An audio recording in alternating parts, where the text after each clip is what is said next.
Good morning student. बेटा lesson number 4 के बारे में हम अध्ययन कर रहे थे और इसी के अंतर्गत हमने जर्मनी का एकीकरण का जो टॉपिक था उसको हम कंप्लीट कर चुके हैं। आज का हमारा टॉपिक है इटली का एकीकरण।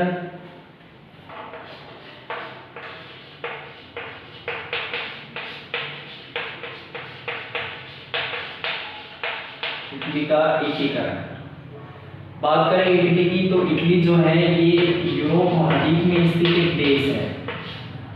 इटली कौन से महाद्वीप में स्थित है? इटली यूरोप महाद्वीप में स्थित है और इटली की जो राजधानी है वो है वर्तमान समय में रोम।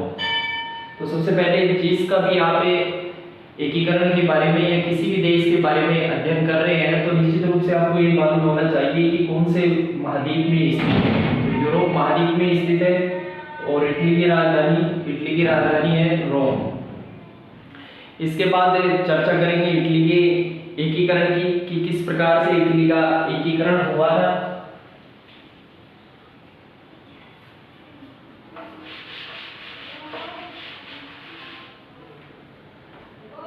तो इटली के एकीकरण में नेपोलियन बोनापार्ट का कहीं ना कहीं बहुत बड़ा हाथ था। नेपोलियन ने क्या किया?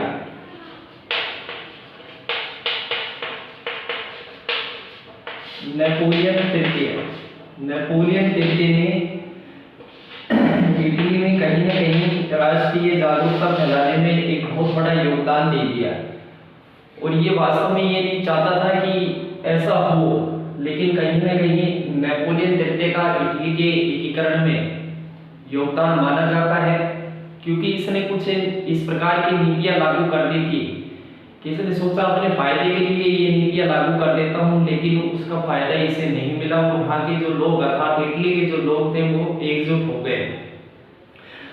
तो इटली के एकीकरण में नेपोलियन की विजयों का महत्वपूर्ण प्रभाव पड़ा। नेपोलियन ने सबसे पहले इटली को जीता। किसको जीता? इटली को। किसने? नेपोलियन ने।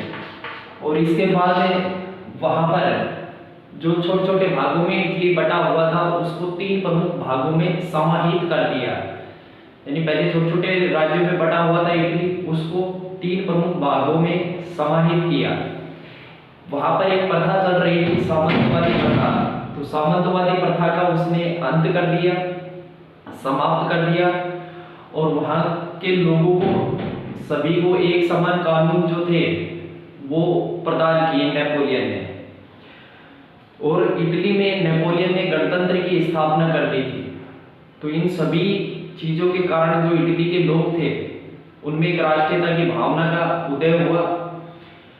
इसी प्रकार से जब नेपोलियन ने इटली में गणतंत्र शासन की स्थापना कर दी, सामंतवादी एक प्रथा जो लंबे समय से चल रही थी उसको समाप्त कर दिया, तथा जब नेपोलियन ने इटली का उपनिवेश के रूप में प्रयोग करना चाहा तो इटली के जो लोग थे उनकी राष्ट्रीयता की भावनाएं भड़क उठी। यानी कि इटली के लोग ये कहने लगे कि हमारे देश से इस प्रकार से कोई लाभ नहीं उठा सकता, वास्तव में हमारी संपत्ति हमारी है और हम सभी हमारे देश के लिए एकजुट हैं। तो नेपोलियन की जो गलत नीतियां नेपोलियन ने इटली में लागू कर दी थी, उन सभी बातों ने इटली के लोगों में जागरूकता भर दी और इसी के कारण से नेपोलियन ने जब इटली का उपनिवेश के रूप में प्रयोग करना चाहा तो इटली के लोगों की राष्ट्रीयता की भावनाएं भड़क उठी। तो इसी कारण से इटली में राष्ट्रवाद का जन्मदाता किसे कहा जाता है? नेपोलियन को कहा जाता है कि इटली के लोगों में राष्ट्रीयता की भावना भरने में कहीं ना कहीं किसका हाथ था? नेपोलियन बोनापार्ट का या नेपोलियन तृतीय का। इसके बाद है इटली के एकीकरण में बाधाएं। जैसे जर्मनी के एकीकरण में बाधाएं थी उसी प्रकार से इटली के एकीकरण में भी बाधाएं थी। इटली के जो बहुत से राज्य थे वहां के जो लोग थे वो आपस में मिलकर के नहीं रहना चाहते थे।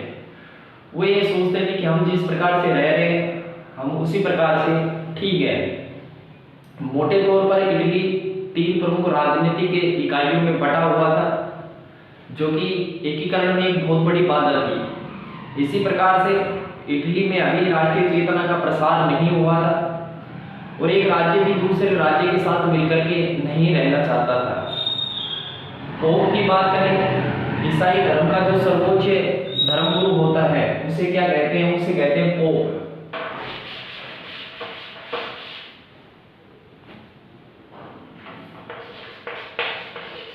पोप जो था इसका अधिकार था उस समय रोम पर, और रोम जो है वो वर्तमान समय में इटली की राजधानी है।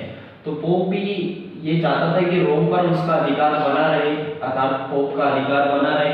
और पोप भी ये नहीं चाहता था कि इटली का एकीकरण हो, क्योंकि यदि इटली का एकीकरण होता तो पोप के हाथ से रोम जो है वो निकल जाता है। इसी प्रकार से काफी बाधाएं थी इटली के एकीकरण में। इसके बाद अगला पॉइंट है इटली के एकीकरण में प्रमुख सहायक संगठन। कि इटली के एकीकरण में महत्वपूर्ण योगदान किन किन संगठनों का रहा। जिस प्रकार से भारत की आजादी में बहुत से नेताओं का हाथ रहा और एक लंबे समय के बाद हमें अंग्रेजों से आजादी मिली थी, इसी प्रकार से इटली के एकीकरण में भी बहुत से संगठन और बहुत से व्यक्तियों का हाथ था। इसी के अंतर्गत जो सबसे पहला पॉइंट है वो है कार्बोनरी।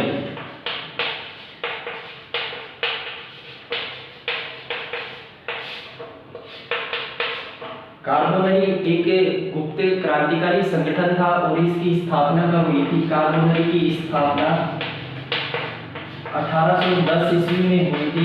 कहाँ पर हुई थी? नेपल्स में। और नेपल्स जो है वो कहाँ पर है? नेपल्स जो है वो इटली में स्थित है। तो कार्बोनरी क्या थी? कार्बोनरी एक संस्था थी, संस्था। इसकी स्थापना कब हुई थी? 1810 में। कहाँ पर हुई थी? नेपल्स में। और नेपल्स कहाँ पर है? इटली में। इस संस्था के दो उद्देश्य थे। एक, विदेशियों को इटली से बाहर निकालना, यानी दूसरे देश के जो लोग इटली में आकर के बस गए उनको वहां से बाहर निकालना। और दूसरा, वैधानिक स्वतंत्रता की स्थापना करना, यानी कि स्वतंत्रता तो मिले लेकिन कैसी? जायज स्वतंत्रता मिले, एक अच्छी प्रकार से स्वतंत्रता मिले कानूनी रूप से। तो ये है कार्बोनरी, जिसकी स्थापना कब हुई थी? 1810 में। कहाँ पर? नेपल्स में। नेपल्स कहाँ पर है? इटली में। लेकिन बहुत सी ऐसी बातें हुई जिसके कारण से ये लंबे समय तक संस्था काम नहीं कर सकी और इसका शीघ्र ही स्थान ले लिया, जो कि अगला पॉइंट है इसमें, यंग इटली।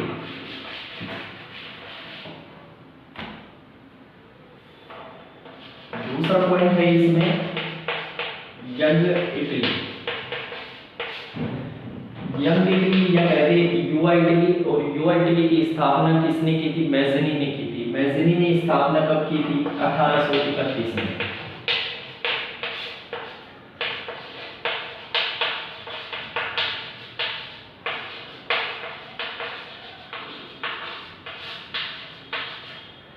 यंग इटली जो संस्था थी इसने शीघ्र ही आगे चल के इटली के एकीकरण में महत्वपूर्ण योगदान दिया।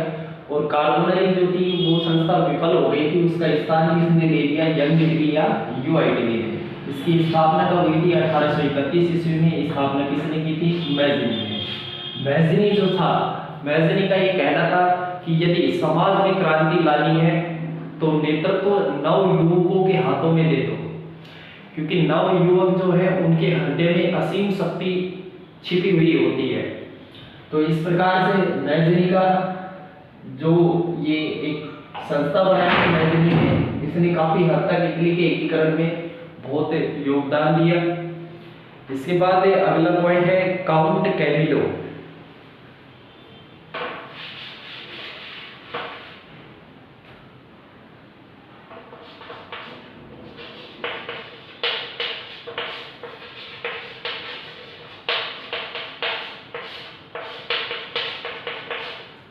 काउंट कैमिलो या कहें डी काबूल। डी काबूल का जन्म 1810 ईस्वी में हुआ था। जन्म कब हुआ था? 1810 ईस्वी में। कहा? प्यूरिन प्रांत में। प्यूरिन प्रांत इटली के अंतर्गत एक प्रांत था, एक राज्य था, जिसमें 1810 में जन्म हुआ था। किसका? शॉर्ट रूप में हम इसको कह सकते हैं काबुल का। किसका? काबुल का। और काबुल का महत्वपूर्ण योगदान था इटली के एकीकरण में। तो काबुल ने शीघ्र ही सैनिक शिक्षा प्राप्त कर सेना में नौकरी की और आगे चल के वह उदारवादी विचारों के संपर्क में आया और उदारवादी विचार उसने ग्रहण भी किए। इंग्लैंड यात्रा के दौरान एक बार यह इंग्लैंड गया था यात्रा के दौरान, तो वहां पर इंग्लैंड की संसदीय प्रणाली का इसने अध्ययन किया। तो इसने ये सोचा कि संसदीय प्रणाली जो है बड़ी अच्छी प्रणाली है और इसको मैं भी अपने देश इटली में लागू करूं। इसके बाद है काबुल का मानना था कि इटली का एकीकरण पीडमांड जो एक क्षेत्र था, पीडमांड, काबुल का मानना था कि इटली का एकीकरण जो है वो किसके नेतृत्व में हो सकता है, केवल पीडमांड जो राज्य है, पीडमांड जो क्षेत्र है उसके नेतृत्व में ही इटली का एकीकरण हो सकता है। विक्टर इमैनुअल जो कि उस समय राजा था उसने इसे प्रधानमंत्री नियुक्त किया। इसके बाद अगला पॉइंट है काबुल का योगदान। इससे अगला पॉइंट है काबुल के द्वारा नेपोलियन का सहयोग प्राप्त करना और लोम्बार्डी जो क्षेत्र था उसको प्राप्त करना। इसके बाद है इटली के एकीकरण के प्रमुख चरण।